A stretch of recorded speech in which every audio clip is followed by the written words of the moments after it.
This is Robin Hobb, author of Assassin's Fate, and you're listening to Cast of Wonders, an Escape Artists podcast.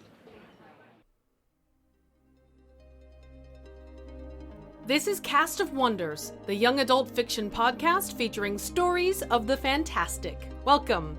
Episode 250 from May 28th, 2017. For this milestone episode, we are very pleased to present Blood and Water by Jason Kimball, a Cast of Wonders original. Jason Kimball left the tornadoes of Michigan for the hurricanes of Florida because spinning air is better when it's warm. He lives there with his finally legal husband. His most recent work appears or is forthcoming in Betwixt, The Sockdolager, Clockwork Phoenix 5, and Escape Pod. You can find more of his nattering at his website, Process Wonk, or on Twitter. As always, links will be available in the show notes. Your narrator this week is Paul Cram. The very first story Paul Cram ever narrated was here at Cast of Wonders, and he seems to have been bit by the bug. Paul's a character actor who casting directors say looks like a cross between Gollum and James Dean. Which may sound like an unusual blend, but it's working for him, as Paul's getting cast in such films as Fox Searchlight's comedy Wilson, starring Woody Harrelson and Laura Dern. In the film, Paul plays a few scenes as Harrelson's kind and gentle cellmate. The movie is based on a graphic novel written by Daniel Close, and you can find the film in theaters now or stream it online in the months to come. When not on a movie set or at an audition, Paul can be found deep frying chicken wings and cream cheese wontons with his older sister, or arguing about pop culture with his brother around one of the 10,000 lakes of Minnesota. You can find Paul online and on Twitter, which we'll link for you in the show notes. And now we've a tale to tell.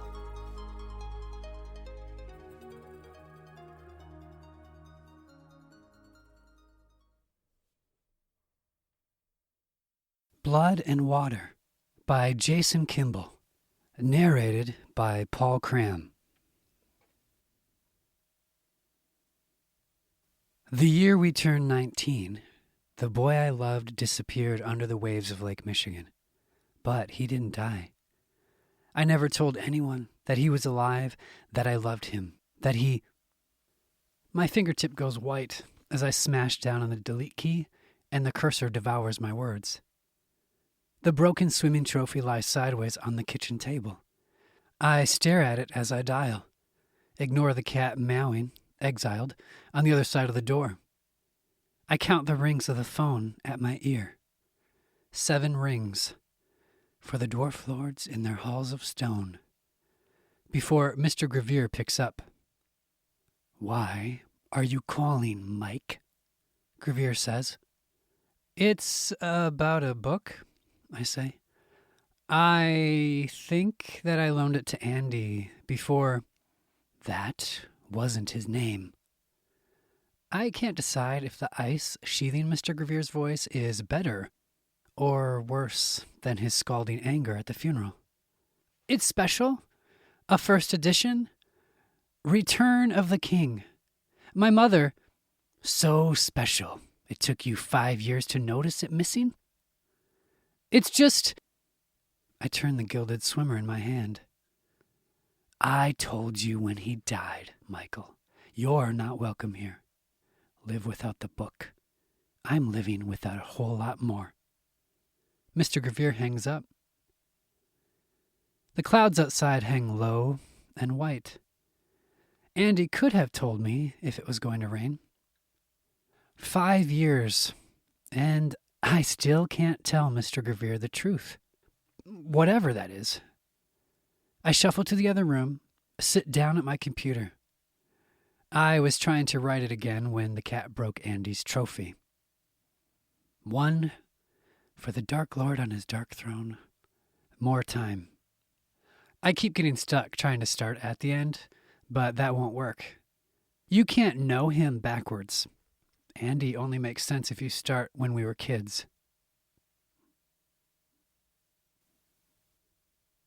I knew Andy was special our first day at the beach. We were 10. It was a yellow flag day at Lake Michigan. Red flags meant Mom turned the car around. The waves were too violent for swimming. Green flags, the lake sat flat and went nowhere. When the waves bucked, but not so much everyone had to stay out, yellow flags waved over the beach. Perfect for a super jump. Swim out to the sandbar and wait. When those big rolls of water come in, time it just right, and the wave lifts you all in a rush, then drops you back onto the sandbar. I taught Andy the super jump. He sank under the first few times, and I laughed when he came up sputtering. At, not with. It was one of the few times Andy truly needed something from me, and I laughed at him. For a minute or so, I wasn't the most awkward person in my life. There was a desperation in the way he practiced jumping. His healthy lips turned blue, and his thin chest heaved. Still, he stayed as long as my mom would let us. 2 weeks later, Andy had redefined the super jump. For me, it meant riding the wave on its rise and fall. At best, I started to come out of the wave at the top, the breeze a chill kiss along the waist of my suit. But the wave always kept hold of my legs. Even good jumps ended with the wave sucking me back down. Andy actually escaped at the wave's crest. The afternoon sun wobbled out over the lake, and he jumped after it. He flew out of the wave, his whole body in the air. He looked like a gull, thin wings spread wide. He came back down straight into the top of the next wave, laughing, wet hair spiked and mussed. "Here comes another." Andy hunched to catch it. I only pushed off enough to keep my head above water. The tide drove me towards shore. I watched Andy, lobbed up out of the water and high into the air, arms spread, screeching another laugh. I was suddenly fascinated by his wet shoulder blades and the sunlight flashing off them. "What are you doing back there?" Andy asked. "Just bad timing." I jumped the next few waves to meet him, each time trying to duplicate Andy's feat. Maybe catch the wave sooner, or do a little run before pushing off, or none of it worked. I couldn't explain current and gravity and inertia at 10 years old, but I knew that Andy had broken the rules with a grace I coveted. "How are you doing that?" I asked. "What?" The two of us started up the next wave. Andy broke out at the top. He did a flip this time, like a dolphin. "How do you get out to the air?" Andy wrinkled his nose and took the next wave the same way I did. He stopped. "Just what?" I prodded. "I showed you how to jump. You've got to give back." "Let me..." Andy shot out from the next wave to the cooling afternoon air. Droplets made a halo of light around him. When he came down, he said, "It's not me. It's the wave, the water." "If you don't want to tell me," I huffed. "Michael," he said, grabbing my wrist. His grip was warm after the breeze on my wet skin. He spun me out to face the lake. "The water knows, not me." Andy pointed to where we couldn't see the lake end. "This is some weird mountain thing, isn't it?" I said, pulling away. Andy cocked his head. "You can't feel it?" he asked, his eyes fogged over as I spoke. "Andy, people just don't do that. They don't jump out of waves. Teach me? I promise not to tell." He looked over the waves, eyes locked on something I couldn't see. He shivered once, though the wind had stopped gusting. Then he stilled. "I don't think I can do it anymore, Michael." He crossed his arms over his chest, rubbed his smooth hands over his small biceps, refused to look me in the eye. "It's lost now." Andy lost his name because of me, too. The day we met, we were making bookmarks with our names on them in homeroom. When the new boy joined, Mrs. Kreitz made him say his name, then where he came from, how he got here. What kind of stupid name is that? Jeff Giblett asked at lunch. Jeff's yes boys loomed around, looking for a response, giggling. I sat a little farther down the table, trying to avoid notice. The new boy looked up from his tray and smiled with fine white teeth. His color struck me, because the only place I'd seen a tan so even and smooth was television. Ours was not a diverse community. He took the question seriously, missed the insult planted squarely in its middle. In English, Andy said, it means Andy, I said. His name means Andy. It was the only thing I remembered from homeroom. He came from the Andes. I still don't know why I spoke up.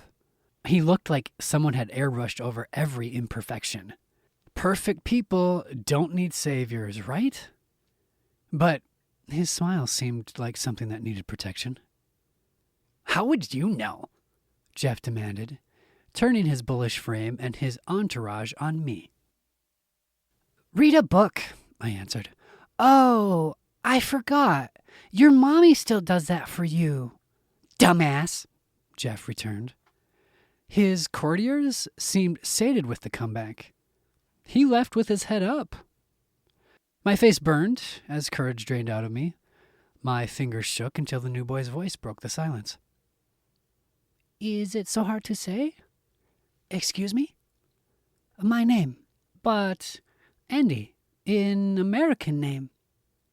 He turned his smile on me. A simultaneously nerve-wracking and soothing experience. He understood that I had done something for him, but the wrinkle between his eyebrows told me he couldn't quite fathom the significance. You don't know, I told him. I guess you couldn't, but you have to be careful about sticking out. It's teachers like it, but no one else. And that is important? Totally, I said.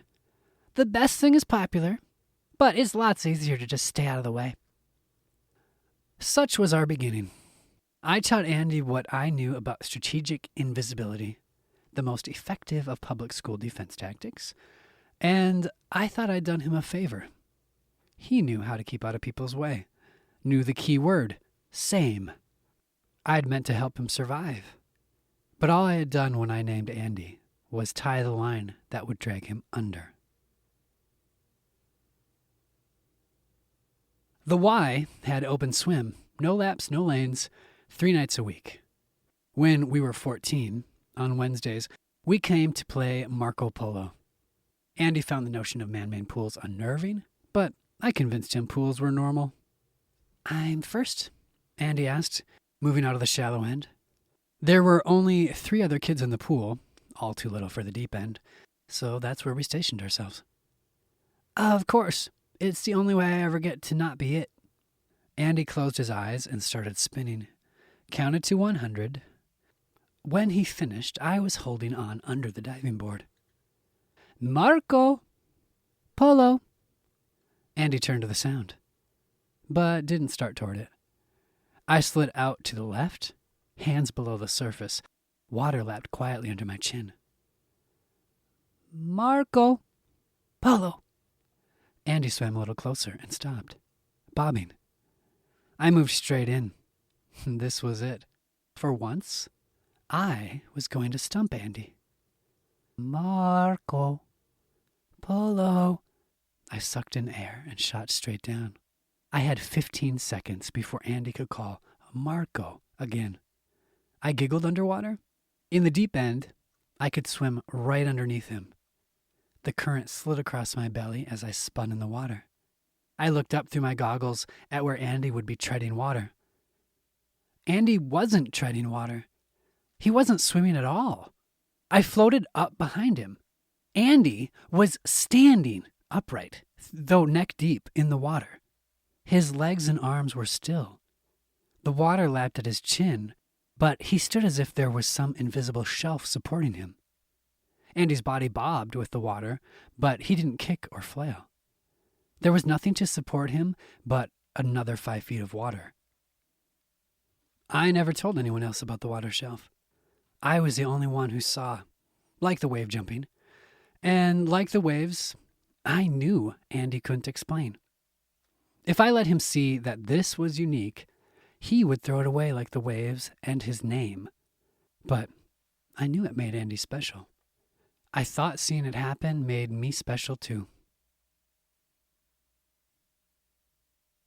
In high school, Andy was a star.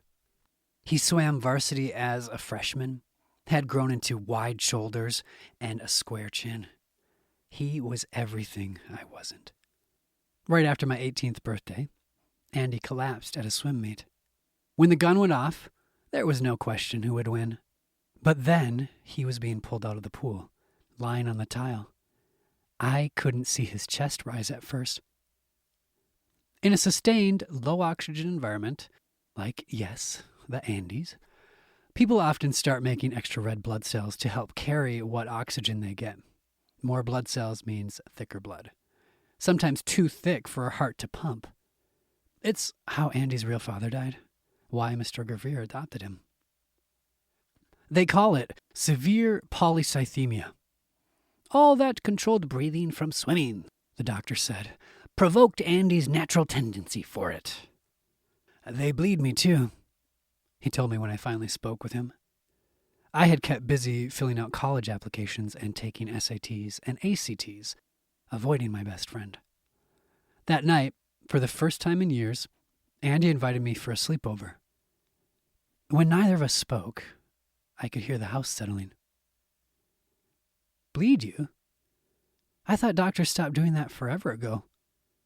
It's making a comeback, Andy said, smiling. His hair was oily and his chest sunken. Andy's white sheets set off the bluish tinge to his skin. Does it help? I asked. They sit leeches on me, Michael. They take away what my heart spent a lifetime pushing through me to feed parasites. No, would have worked fine. I always felt nervous when Andy talked like that, like some kind of oracle. I leaned over in my chair and picked up my backpack, a threadbare nylon monster that refused to die. I got you something. Andy propped himself up on the pillows. Give! I guess it's more of a loan. Mom would kill me if she knew, but I pulled out Return of the King. The pages were yellow and musty, but the print was clear, and I thought the smell added to the read. Andy took the book gingerly and ran his fingers under the title. It's one of the early ones, isn't it? Actually, it's the last book?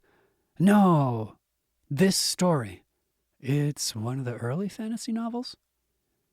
I leaned back in my chair, not quite sure what I was hearing in Andy's voice. Well, yeah, it's old. And I mean, I know you're not really into this kind of thing, and this is actually the end, but I totally think you can follow it if... You, I trust. Andy laid his hand on my forearm. You say I'll like. Thanks. Sure.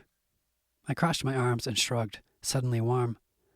Sometimes it unnerved me, the way Andy didn't need space when we were together. Whenever you get time to read it, I already did. I've got the time. I nodded, not sure if it was a joke. So, what now? I want to sneak out tonight. Andy shoved his covers off his legs. He developed knobby knees. It's going to rain. Andy dug out a black t-shirt and a dark pair of jeans. Andy, my mom's addicted to the TVA weatherman. If there was rain coming, she'd never let me out of the house without an umbrella. Andy squeezed his head through the hole of the t-shirt. The fabric and his hair both pulled tight and then popped loose after his ears made it past the collar. An act which took more effort than it should have. Do you know how long it's been since I touched real water, Michael? I was going to talk to you about showering, but I didn't want to upset... No. Andy ignored the opening for more banter. He flopped onto his back to slide on baggy jeans that had hugged him tight last winter. I mean real water, not that chlorinated recycled stuff they pipe into the sink and the shower, or that stagnant muck I had to put up with in the pool. He stood, and cinched his belt to the last hole. "I thought you liked swimming," I said. "Swim team's just going in circles in a dead, oversized basin. I only did it because it kept my blood pumping. There wasn't time for the beach, or it was too cold, or whatever excuse we came up with. I had to do something." He turned to me as I battled the zipper on my backpack closed. "Just don't step on the 3rd or 7th step. Stay to the right on the 9th, and Dad won't hear a creak." We went to the park. Night made everything shades of blue. The seesaw, with the paint chipped off its corner, the cement pipes set like a maze, the tarnished jungle gym. Some of them were navy, others indigo, deep sea, cornflower. "I'm not any good at this," I said. I was trying to get some height on the swing set, but kept dragging my feet. "That's because you believed Shelley Suzanne when she told you her second cousin went so fast he flipped all the way over the bar." The night was as quiet as Andy's basement had been. I watched him clear the ground with each swing and climb higher. "Here I come," Andy announced as he swung down past me, then up and forward again. He topped out even with the bar. The seat twisted and the chain went slack, clanked against itself as he jumped. He arched out over the trampled playground grass, arms and legs spread wide. He lost his balance on the landing and rolled forward. By the time I got to him, he was brushing the grass and dirt off his elbow. The worry vein on my temple twitched. "I forgot how fun that was." Andy wiped at his forehead and left behind a wet purple smear. He studied the blood as he rubbed it between his fingers. "At least we don't have to worry about clotting." He flashed me a smile, shaded pastel by the night. "So," I said, shoving my hands in my pockets and scanning the playground for something that didn't involve his illness, "where's that Rame?" Andy walked up to the seesaw as if it were a plank. "I was just about to tell you. It's here." He looked up, still smiling, and pointed to the sky. I looked up too, as the water streamed down. Andy hooted his triumph. The seesaw balanced beneath him. He wiggled his fingers in the air above his head, and I knew he'd called the rain to him, as sure as I could call my dog. I was never as elated by dog kisses as Andy looked in the rain. Andy rubbed the water across his face like he was finally and for the first time coming clean. I only felt pinpricks of chill on my cheeks. "You win," I said. "Can we go back now before I get bronchitis?" He vaulted off the seesaw, landing in a puddle next to me. "Don't you love the rain?" he said. I gave a weak smile, and he laughed. He grabbed me in a bear hug, lifted me, and swung us both in a circle. I give! I love the rain!" Andy let go of the hug, though we both leaned on each other to keep our balance. "Could we maybe just love it somewhere dry?" "Almost finished," Andy said. June, 2 weeks after Andy called down the rain. "You were right. It's a good story. Every once in a while I know what I'm talking about. I need you to help me out." I felt tight along the back of my shoulders. Andy's voice frightened me. His skin had developed large, red splotches. His father had been cutting his hair again. The cowlick on the right side of his crown sprouted wildly. "Take me to the beach?" It was somewhere between a whisper and a cry, urgent and breathless. "Your dad won't." "Michael, please." Andy threw the covers off. But that wasn't Andy's body lying there. It couldn't be. Pale and beginning to flab. That was my body. Andy was better than that. "Stay over. Then in the morning we can go early." Andy, who was faster and smarter and stronger, tan and dark-haired, loved, popular, was pleading for my help. The last time that happened, we were 10, and I taught him to jump. Then I robbed him of it. All I ever did was drag Andy down. We left in the heavy gray of the next morning. Andy said he wanted to see the sunrise over the water. Neither of us acknowledged that the sun only set over the water at South Haven. The beach wasn't open. I parked. Then we hiked through the trees to avoid meeting anyone on the park driveway. The water rolled in from the horizon, dark and smooth. The lake froze my knees, but Andy plunged under the surface without a sound. "You're crazy," I said when he resurfaced. "Race you to the sandbar." "Andy." "Chicken?" "The chicken gambit?" I crossed my arms. "You think I'd fall for that?" Andy stood and shrugged, then walked back toward me. "Hey, a guy's gotta—" "Ready, set, go!" I shouted, diving in and screaming underwater, thrashing my way toward the sandbar when I surfaced. I knew Andy would win anyway. At least, he should have beaten me. But I stood first, shivering on the sandbar. "Cheater!" Andy panted when he got there. I slunk down to stay in the water out of the biting wind. "How else do I get to win?" I said. The sun peeked over the trees on the shore. "Yellow Flag Day." Andy pointed at the water. Compared to when we were 10, I didn't have to push off much at all to keep my head above the waves. "Everything's bigger when you're a little kid," I said. "No, it's not." "Excuse me?" "It's not because you're bigger," Andy said. "It's because you see less of the waves than you used to." "That's what I said. When we were smaller, the waves looked bigger." "Looking and seeing aren't the same thing," Andy said. "That doesn't make any sense," I said. Andy grabbed my face and turned it back out across the lake. I wanted his fingers to be warm, but his circulation hadn't been up to that for months. "You never figured out how I jumped out of the waves in 4th grade, did you?" "You're an athletic guy, and I'm a wimp." Andy looked out across the lake. The water and I touched one another. I screwed up my face and broke his grip. "Sure, Andy," I said, splashing around. "There! I touched the water.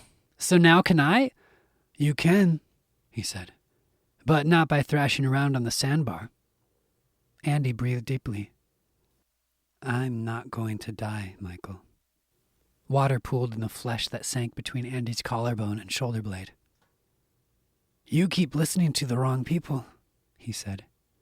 "Letting the wrong things touch you. This, with my blood, it's not a medical condition. It's not something you cure." I shivered as the breeze caught on my own wet shoulders. "My dad thinks he took me out of the mountains, away from the environment that could kill me. And I went and found another way to turn my blood hard. Like I have some instinct for all the wrong things, that I'm drawn to what hurts me most. But it's not about that. It's about passion. It builds up, and there's nothing or no one to pour it into. It's clogged up in me. That's what this..." "Clogs? Andy, you make it sound like you need an enema." He smiled, and I felt 10 again. "I'm leaving," he said. "Where?" He pointed out to the lake. "Andy?" "Michael, I need this lake," he said. "The water knows me, wants to, does, share everything with me. This is where my blood flows. Back there are only stairs and lectures and people who keep telling me not to be who I am. What reason is there to stay alone in bed, waiting?" I opened my mouth, but my throat clamped down tight. In the distance, I heard a boat engine. A few seagulls gathered on the beach. Those things made sense. They were real, I told myself. If I said it, and he didn't say it back, had I made it all up? And if I made up what was sat unspoken between us, had I invented the rest too? If I just didn't say it, it was always possible. That wasn't better than real, but it was better than nothing. That's when he kissed me. His lips on mine were soft and desperate all at once. I couldn't tell the sound of the waves from the crash of blood in my ears. His hands at my shoulders were warmer than they had any right to be. I forgot how to breathe. He started out in the lake before I realized he'd let go. I hopped from the sandbar at the drop-off and tried to swim after him. I opened my mouth to call out his name, his real one, because that's the name you use when you tell someone you love him. But I couldn't remember his real name. I could still taste him on my lips, but couldn't find who he was anywhere in my mind. Only the stupid colonial steamroller I'd flattened him with. 2 waves churned up, 10 feet apart, higher than something that called for a red flag. Andy swam into the first one and disappeared. The wave shot him out the top. Andy arched up into the background of the brightening sky. Drops of water sparkled as he spread his arms. Then he dove into the crest of the second wave. The water accepted him. It took back its long-suffering pupil, its best friend, the love whose name it surely knew. Then the waves were gone. So was Andy. I stand at the threshold to the basement. One more door, where the shadows lie. I flip on the lights and step through, my chest constricting. I have Mr. Gravier's schedule from the college. I've got 2 hours. Despite that, I avoid steps 3, rings for the elven kings under the sky, and 7, for the dwarf lords in their halls of stone. And I stay to the right on step 9, for mortal men doomed to die. Andy's room is a time capsule. His Xbox still has Bully in the drive. The Star Wars poster hangs just a little cockeyed in its plastic poster frame. The bedding is wrinkled. The only thing that's changed since the day we went to the beach is the not-so-thin layer of dust everywhere. The book's here, too, laminated bookmark holding the page. Andy never read the last chapter. Andy's trophies still line the top shelf. I can see the small space off on the left edge where the missing one went. I found it in my car that morning after I came back from the beach. It was small compared to the state championship trophies. 3rd place. But the trophy was from Andy's first meet. I remember Andy's arms slashing through the water, legs pistoning behind. I kept the trophy. But that one, everyone, is engraved for Andy Gravier. I scrounge up my notebook and pen. I visit the lake every summer and swim out to the sandbar. I jump the waves, though they still pull me down at their crest. I try to touch the water to let it know what I've learned since last we met. Hope the water might say what I never could. To find Andy out there, somewhere, his blood pumping fast through his body. I looked you in the face, Mr. Gravier, and gave you a half-truth, that Andy went under and drowned. I gave that to you because I had nothing else. For you, anger was real. Anger for my failure to stop him. Or secretly anger because you suspected I knew exactly what Andy had planned. Believing the lie only required what the world already knew. Believing the truth depends on the word of a boy who thinks his best friend can call down the rain. I took your anger because I knew you could never be comforted with the truth I saw at the lake. I didn't help him die that day. For the first time since I stole his name, since I taught him to be what was expected instead of who he is, I was helping him to live. If I convinced him to stay in that bed, in our world, then I would have killed him. My memory catches as I pick up the book. Its cover has wrinkled across the title and curled in along the edges. The cloth has frayed. It means one thing, one ring to find. It means Andy was real. I lay my own story in its place, the last few pages handwritten. I slide my fingers into the pages and recognize the faded construction paper of the laminated bookmark. I still have one of my own, buried in a box of class souvenirs. Name bookmarks. from 4th grade homeroom, before lunch, before Andy, I open the book.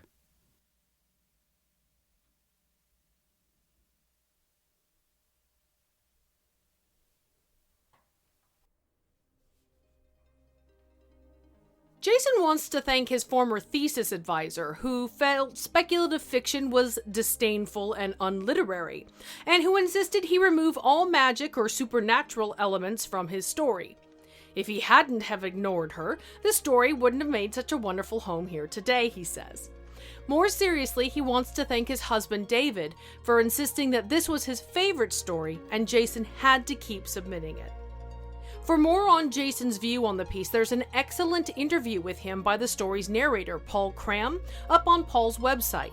We'll pick a link in the show notes for you.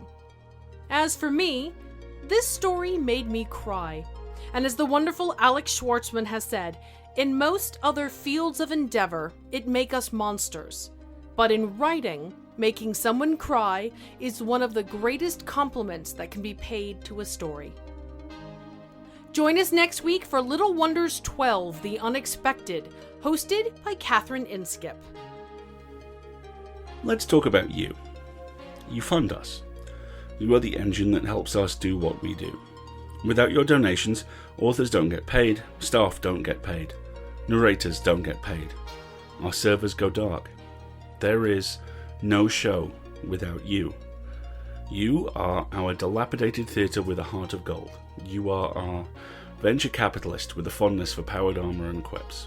You are our engine. You help keep us flying. Out of our millions of listeners each year, less than 1% of you donate. 1%. Those generous souls make all the difference. We run 4 weekly shows. We pay our authors SFWA qualifying rates. We pay narrators on 3 of those 4 shows, with the 4th on the way just as soon as we can make it happen. Filling that gap is why we've just launched on Patreon. That and your requests, and please keep them coming. We're on Dwala now and looking at Venmo because of your feedback. Even paper checks if that's what works for you. We draw the line at Bitcoin, but anything else, please let us know. Over the last 2 years, we've expanded and chosen to lead by example in what we do and how we do it, treating all the talented authors and voices we work with professionally. That means paying them. But to do what we do, we need your help. We know what you're thinking. Uh-oh, here come the ads. We know you have enough socks and stamps and mattresses. That's not what we do. We choose to rely on you. Every week we talk about just $2 a month making a difference, and it does, but not as much of a difference as it did 12 years ago when we got started. Yeah, I know, that number is scary. 12 years ago, $2 would buy you a gallon of gas in the US, or a copy of Wired, or a third of a movie ticket for Revenge of the Sith, and if you timed it really, really well, it would be the good third. Now, not so much. Look, we're not going to give you the just give up a $5 coffee a week guilt trip, because joy is where you find it. Maybe you find it in caffeine, we often do. But if you find it in free audio fiction each and every week, please, be that fuel in our tank, our engine. Standalone donations are always great if that works for you. Those of you who already support us at $2 a month, thank you. You literally make all the difference. If you've been a donor for a while and might be able to top up your donation, amazing, please do. A subscription at $5 a month or more through PayPal or now Patreon, that holds back gravity. Please, help us keep flying, because we've got some great places to take you. You can share your appreciation for the story by leaving us a review on iTunes or wherever you get your podcasts. Please share the episode with your family and friends, or come discuss it on the EA Forum, forum.escapeartists.net. We're at Cast of Wonders on Twitter. Come say hello. Cast of Wonders is a production of Escape Artists Incorporated and is brought to you by the creative team of assistant editors Danny Daly and Catherine Inskip, along with our entire Slush Reader team. Amy Brennan, Alexis Goebel, Andrew Kim, Aiken Patel, Suji Rodriguez, Muddy Schleider, Chris Tang, and Xander Simon. Audio producer Jeremy Carter, and I remain, as always, your humble editor and host, Marguerite Kenner. Our episodes are released under the Creative Commons Attribution, Non-Commercial, No Derivatives 4.0 International License.